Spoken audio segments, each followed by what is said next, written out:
let's evaluate a function from a table. So again, let's remember what a function is, because if we don't know what a function is, how are we going to evaluate it?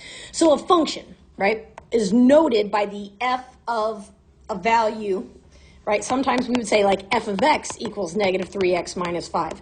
So this here tells us the input variable, and the value over here is the output. So in our example up top here, we would take 4 as the input, and we would input it over here for x. So negative 3 times 4 minus 5. Negative 12 minus 5 is negative 17.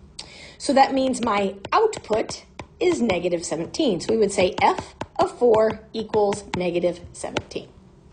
All right. Now, let's use the table to find these values. So you'll notice in top we have our x values, and in the bottom we have our f of x values. So in letter A, it says find f of 4. So because the 4 is inside parentheses, this is the value of x. So they're saying when x is 4, what is the output? So we go to the x line, we find 4, and we look at its counterpart, right, the output. So when x is 4, the output is 5.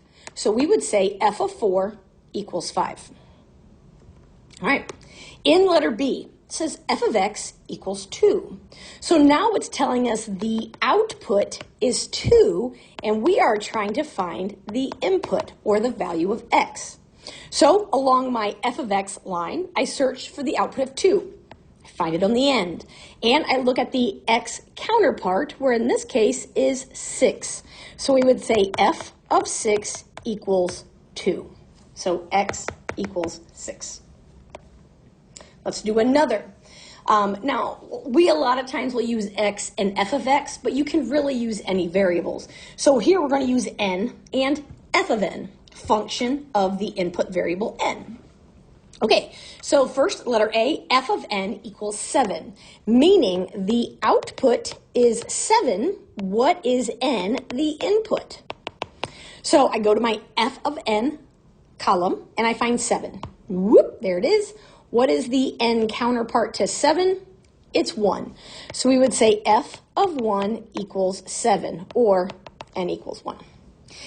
In letter B, we have f of negative 1. So we're saying, what if the n value is negative 1? What does that mean?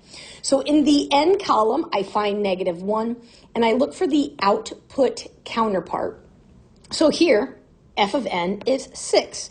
So when x equals negative 1, we have an output of 6. So f of negative 1 equals 6.